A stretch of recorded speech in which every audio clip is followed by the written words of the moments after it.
Selamat siang semuanya. Siang. Oke. Baik, alhamdulillah kita bertemu lagi. Selamat siang. Untuk semester ini kita berjumpa di mata kuliah Asesmen Anak Berkebutuhan Khusus. Seperti yang telah Anda lihat sekalian, saudara lihat bahwa mata kuliah ini bobotnya adalah 3 SKS, kreditnya adalah 3 SKS dan 4 JS. Ini diampu oleh saya, seperti yang telah teman-teman kenali, saya adalah Dimas Arif Dewantoro, dan RPS ini dikembangkan oleh tim dosen, seperti itu.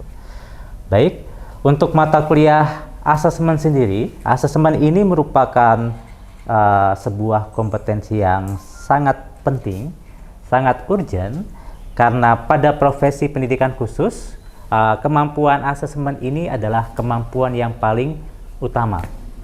Sebelum teman-teman nanti, sebelum saudara nanti terjun ke lapangan, sebelum saudara nanti mengajar, memberikan intervensi kepada peserta didik berkebutuhan khusus, maka saudara harus mampu melakukan asesmen anak berkebutuhan khusus terlebih dahulu.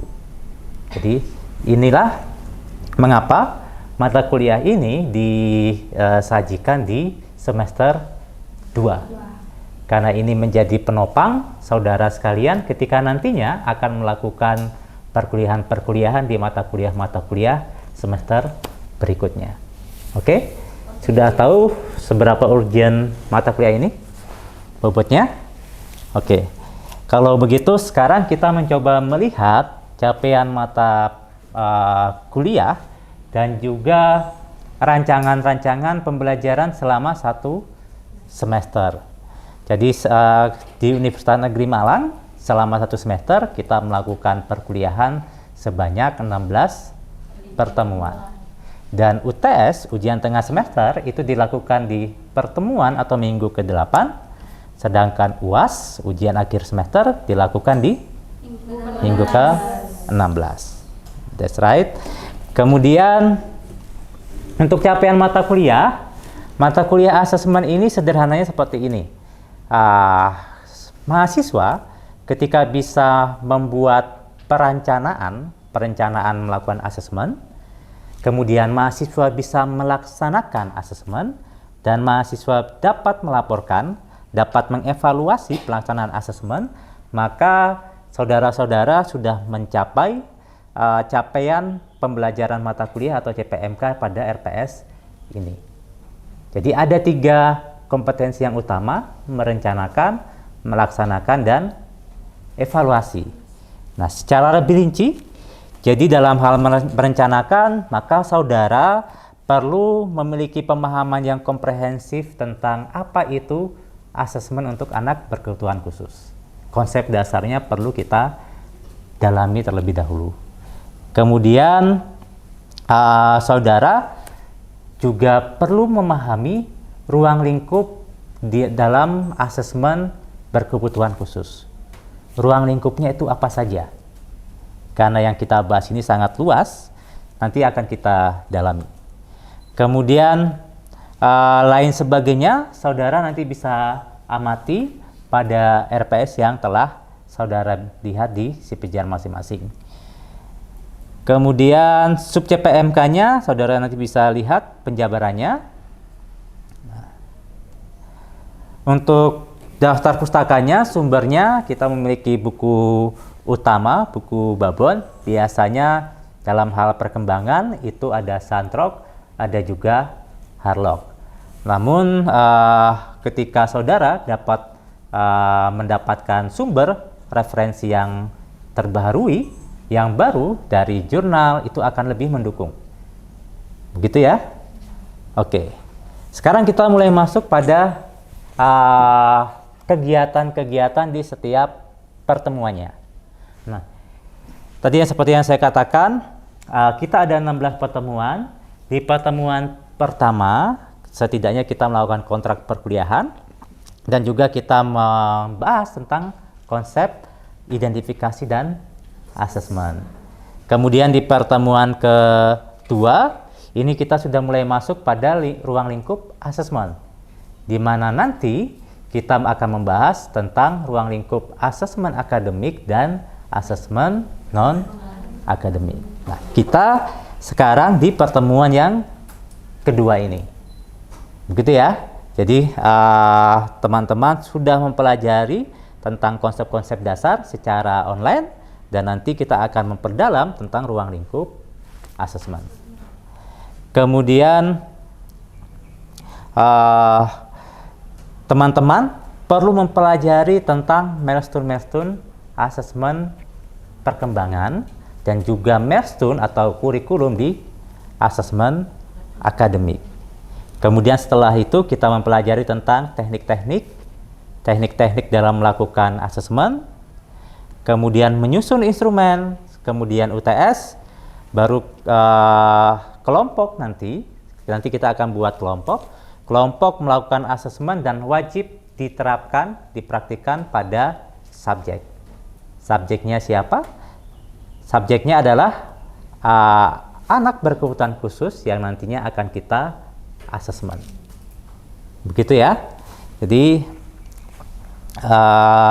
selama 1 semester ini, setelah teman-teman nanti melakukan pelaksanaan, maka saudara juga akan melakukan evaluasi dalam bentuk laporan. Oke. Nah, dalam hal ini secara garis besar dalam perkuliahan selama 16 pertemuan, maka mata kuliah ini menerapkan pendekatan project based learning. Jadi selain kita mempelajari secara teoritis, maka pengetahuan-pengetahuan nantinya bisa saudara kita bersama-sama konstruktif, kita bersama-sama bangun dari pengalaman-pengalaman yang telah kita lakukan dalam melakukan asesmen. Oke. Kemudian untuk tugas-tugasnya ada tugas individual dan juga tugas kelompok. Artinya karena mata kuliah ini adalah project plus learning, jadi kita memiliki project selama 1 semester, sehingga project itu pun juga dilakukan secara berkelompok. Kelompoknya sudah dibagi kemarin ya? Oke, sudah dibagi. Kemudian seperti yang telah disepakati, bahwa ada juga kriteria penilaian, setidaknya ada 4 kriteria. Yang pertama adalah keaktifan, kehadiran 10%, kemudian tugas itu baik tugas individu maupun tugas kelompok 20%, ada juga UTS 30 dan UAS 40%. Di sini dulu untuk kontrak perkuliahan, penekanan kontrak perkuliahan, ada yang ditanyakan? Sudah cukup jelas ya? Baik. Kalau sudah cukup jelas, saat ini kita di pertemuan kedua, kita akan mulai masuk pada ruang lingkup asesmen. Kita mulai masuk ke materi sebentar. Semuanya sudah dapat materi modulnya di sumber online? Sudah dibagi ya? Oke. Baik. Untuk selanjutnya, saya akan mencoba merecall kembali tentang konsep dasar asesmen. Oke, konsep dasar asesmen. Sebelum kita melakukan asesmen, maka kita perlu mengetahui beberapa istilah. Perlu saya sampaikan karena seperti yang saya katakan bahwa asesmen itu memiliki pengertian yang sangat luas. Pengertian yang sangat luas, beragam, sesuai dengan kebutuhan, sesuai dengan bidang kajiannya. Dalam hal ini, penerapan asesmen di pendidikan dasar, pendidikan untuk anak pada umumnya, itu belum tentu sama dengan asesmen untuk anak berkebutuhan khusus. Pengertian asesmen untuk ketercapaian sebuah lembaga, asesmen untuk ketercapaian sebuah program itu juga berbeda dengan asesmen anak berkebutuhan khusus. Namun secara harfiah, secara mendasar bahwa asesmen itu diartikan sebagai penilaian. Asesmen itu diartikan sebagai penilaian. Ketika kita berbicara asesmen untuk anak berkebutuhan khusus, tidak serta-merta sampai pada penilaian itu sendiri. Nah, jadi kita sebagai Asosiasi Profesi Pendidikan Khusus, kita juga menerapkan, meruncingkan, mengkhususkan keterampilan bahwa asesmen untuk anak berkebutuhan khusus setidaknya melingkupi beberapa istilah yang ada di depan ini. Yang pertama adalah diagnostik atau diagnosa. Yang kedua adalah tes. Yang ketiga adalah evaluasi. Dan yang keempat adalah asesmen itu sendiri. Nah, ketika kita berbicara diagnosa ini pendekatannya adalah pendekatan medis. Dan ini secara etika profesi yang bisa melakukan adalah orang-orang di bidang medis itu sendiri. Artinya tujuannya adalah dalam diagnosa ini tujuannya adalah menemukan, mengidentifikasi supaya kita mengetahui pelabelan karakteristik anak didik kita nanti. Anak ini masuk kategori dia hambatan penglihatan atau tidak? Anak ini masuk kategori dia yang indera pendengarannya bermasalah sehingga dia dikategorikan hambatan pendengaran atau bukan. Nah, yang bisa melakukan secara medis adalah ahli di bidang medis. Dengan tekniknya adalah diagnosa. Yang dapat dilakukan oleh kita calon pendidik itu adalah di nomor 2, 3, dan 4 ini. Nah, tes. Yang pertama adalah tes. Tes ini yang tadi yang saya katakan di pendidikan umum, pendidikan untuk anak peserta anak pada umumnya, itu juga diartikan sebagai asesmen. Dalam hal ini bahwa tes ini sebuah teknik untuk mengetahui bahwa peserta didik kita, siswa kita ini, dia mampu atau tidak mampu. Artinya bahwa dalam melakukan tes ini, untuk anak berkebutuhan khusus, belum bisa memberikan informasi tentang apa saja sih kesulitan anak berkebutuhan khusus dalam pembelajaran. Ya kan? Kita hanya dapat mendapatkan nilainya saja. Ada yang lulus, ada yang tidak lulus. Tetapi kita belum tahu informasi lebih mendalam bahwa anak yang termasuk hambatan pendengaran, hambatan penglihatan, dan lain sebagainya ini, dia kesulitannya di mana. Kita belum mendapatkan informasi tentang mengapa mereka mengalami kesulitan tersebut. Bahkan kita juga belum mengetahui bantuan apa yang diperlukan untuk anak didik kita nanti. Jadi untuk asesmen secara mendasar belum bisa menjawab kebutuhan-kebutuhan untuk anak berkebutuhan khusus. Oleh karena itu muncullah mata kuliah ini adalah asesmen untuk anak berkebutuhan khusus. Nah, selanjutnya adalah evaluasi. Evaluasi di sini diartikan sebagai sebuah teknik untuk mengetahui sejauh mana keberhasilan atau kegagalan dari program yang telah kita berikan. Keberhasilan dari intervensi yang telah kita lakukan. Oke? Nah, selanjutnya yang berikutnya adalah asesmen itu sendiri. Ketika kita berbicara asesmen, asesmen ini merupakan sebuah proses yang komprehensif. Proses yang komprehensif, yang menyeluruh. Artinya bisa diartikan sebagai sebuah teknik, sebuah proses pengumpulan informasi untuk menjawab 4 hal. 4 hal apa saja? 4 hal? Hal yang pertama adalah kemampuan apa yang dimiliki oleh anak tersebut. Seperti apa sih kemampuannya? Kemampuan dasarnya, kemampuan awalnya. Kita perlu dapatkan informasi itu terlebih dahulu. Yang kedua adalah hambatan ataupun kesulitan yang dialami anak tersebut.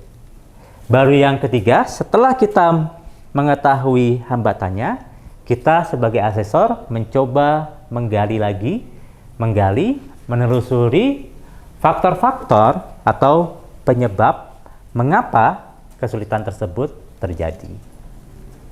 Nah, setelah ketiga informasi itu kita bisa kumpulkan, baru kita bisa mendapatkan bantuan apa atau kebutuhan apa untuk pengembangan diri peserta didik berkebutuhan khusus.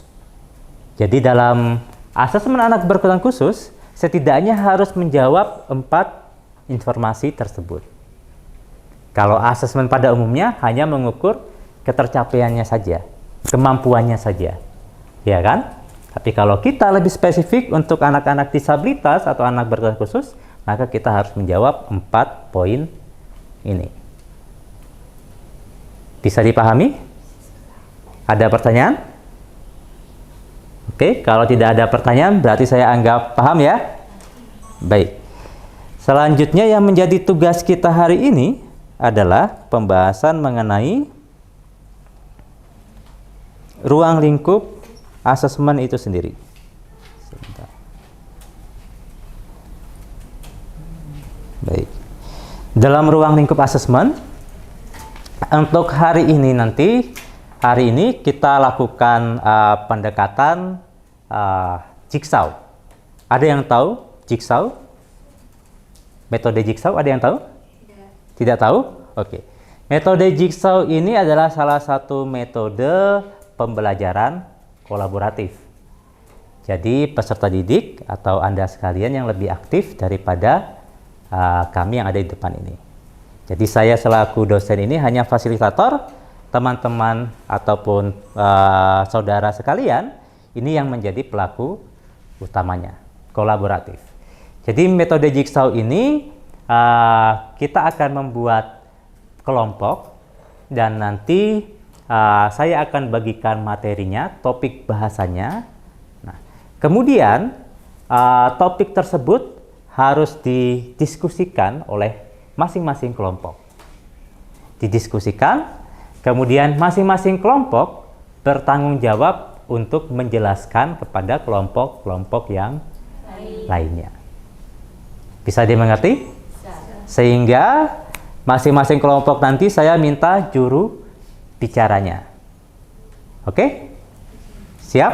Siap. Oke, siap. Kalau sudah siap, sudah disiapkan kertas kartonnya, kemudian silakan dibagi menjadi 3 kelompok dan silakan berkelompok, akan saya bagi topiknya.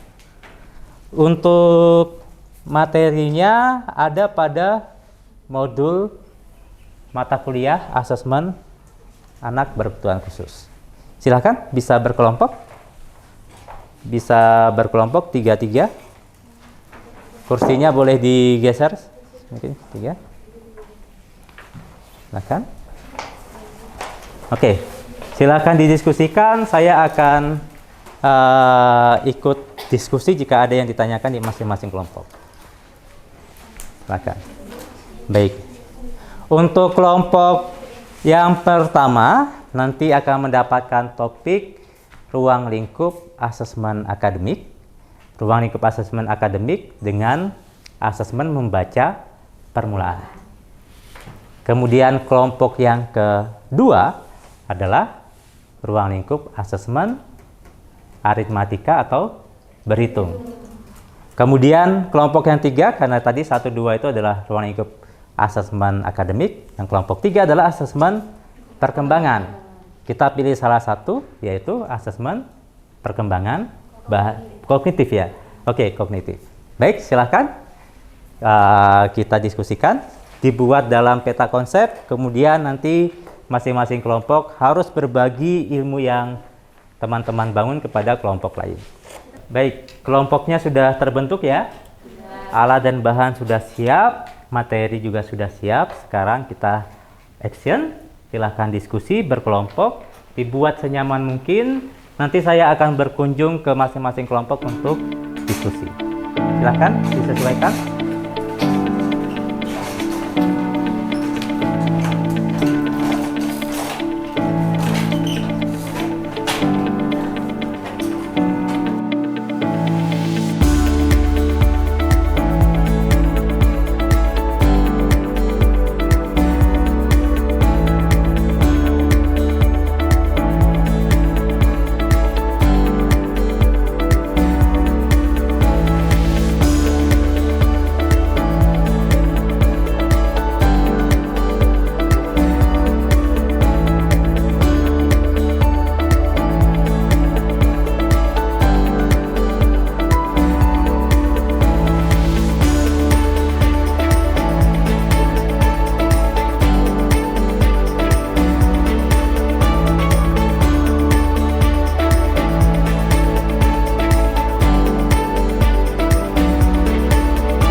Baik, semuanya sudah selesai ya?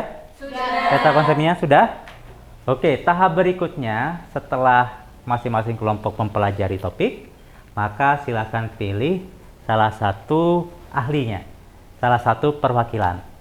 Jadi tugas perwakilan nanti akan mencoba menghampiri lapak-lapak atau materi-materi di kelompok lain.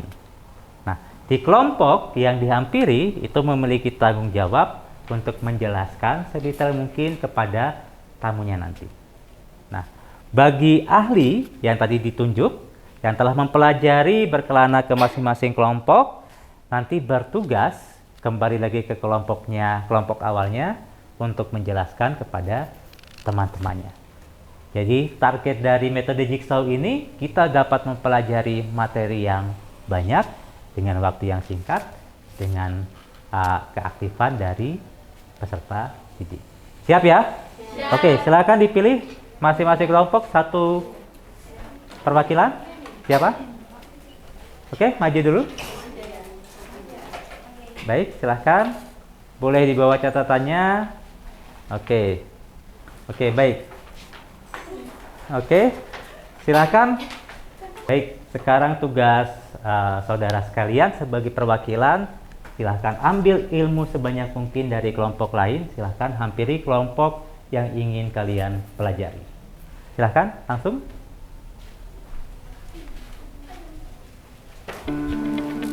Oke, langsung silakan.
Baik, sudah dijelaskan ke teman-teman kelompok masing-masing kan? Sudah. Oke, sekarang tahapan terakhir, silahkan masing-masing kelompok tempelkan artefak pembelajarannya pada papan tulis ini.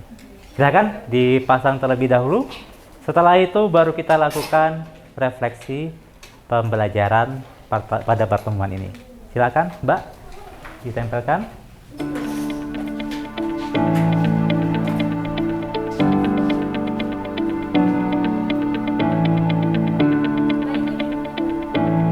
Tetap saja nggak apa-apa.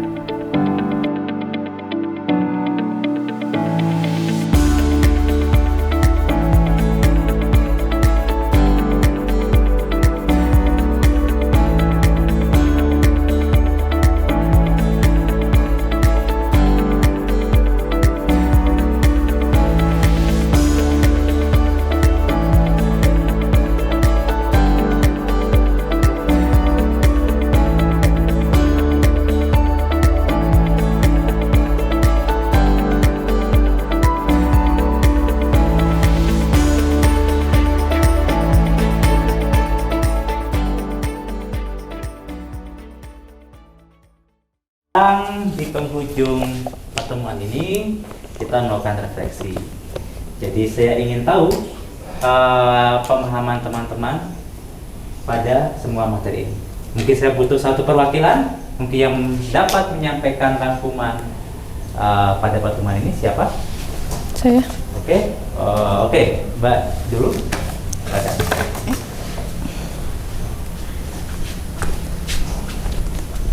Baik, terima kasih. Di sini saya akan menyimpulkan tentang materi yang telah kita pelajari bersama, di mana kita mempelajari tentang asesmen untuk anak berkebutuhan khusus. Secara garis besar, asesmen untuk anak berkebutuhan khusus dapat dibedakan menjadi dua kategori, yaitu secara akademik dan secara perkembangan, di mana untuk yang asesmen akademik itu didasarkan pada indikator-indikator yang ada pada kurikulum pembelajaran yang diterapkan di sekolah masing-masing. Sedangkan untuk asesmen perkembangan sendiri didasarkan pada milestone atau tahapan-tahapan perkembangan yang terjadi pada usia-usia tertentu pada perkembangan anak.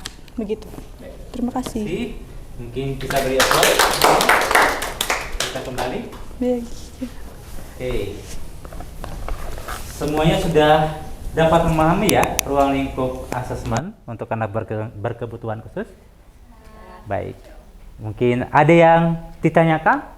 Atau mungkin ada yang perlu kita bahas untuk pertemuan ini dan pertemuan berikutnya? Silakan. Oke, Mbak Nadia.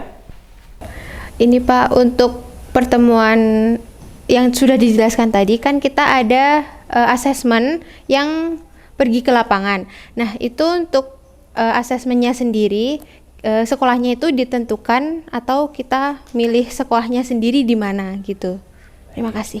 Baik, terima kasih Mbak Nadia.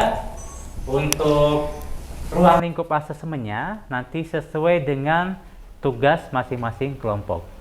Misalkan kelompok 1 dapat ruang lingkup asesmen perkembangan yang perkembangan bahasa. Berarti perkembangannya bahasa. Nah, untuk subjeknya, tempat pelaksanaan asesmen, nanti kelompok sendiri yang menentukan. Bisa dipahami ya? Jadi, project listening, kerja kelompok itu yang utama, diskusi kelompok, maka perkuat hubungan masing-masing kelompok. Begitu ya? Semangat ya, bisa kerjasama ya? Oke, baik.